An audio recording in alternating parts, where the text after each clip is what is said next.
One thing I love about social work is how flexible and versatile it is. With the social work degree, there are so many job options, and I'm going to go through some right now. There are 3 different levels of social work, so micro, meso, and macro.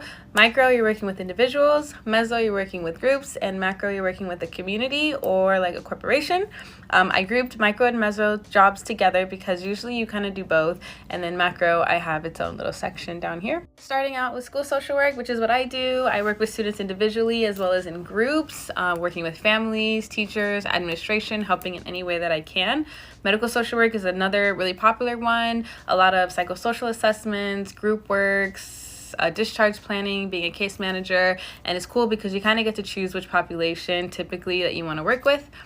Working like as a mental health professional in different like placements or agencies.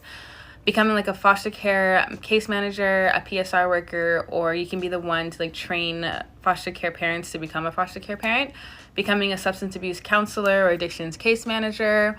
A therapist. A lot of people think you need to go the psychology route, MFT route to become a therapist, but you can become a clinical social worker and do the same exact things. Community resource centers are where people go to get some help and resources. A lot of referrals are from schools or from like the courts. Psychosocial rehabilitation worker, I think they changed the name of it, I'm not too sure, but essentially you're giving like basic skills training to children and sometimes adults as well, in working with individuals with disabilities, so people who have autism or intellectual disabilities, just keep like teaching them basic skills.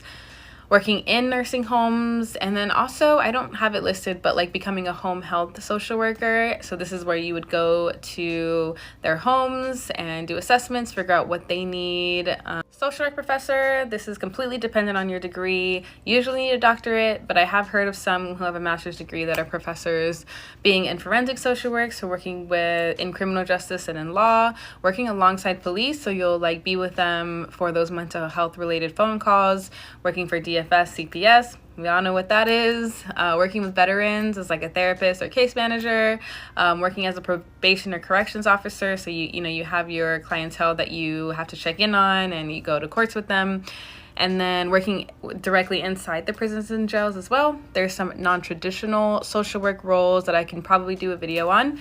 Macros down here, I'm not too familiar with them, but these are the ones I know about. So a lot of lobbying and policy advocacy, working as a program evaluator or being a program director, or being a director of like a whole agency, researching and working internationally.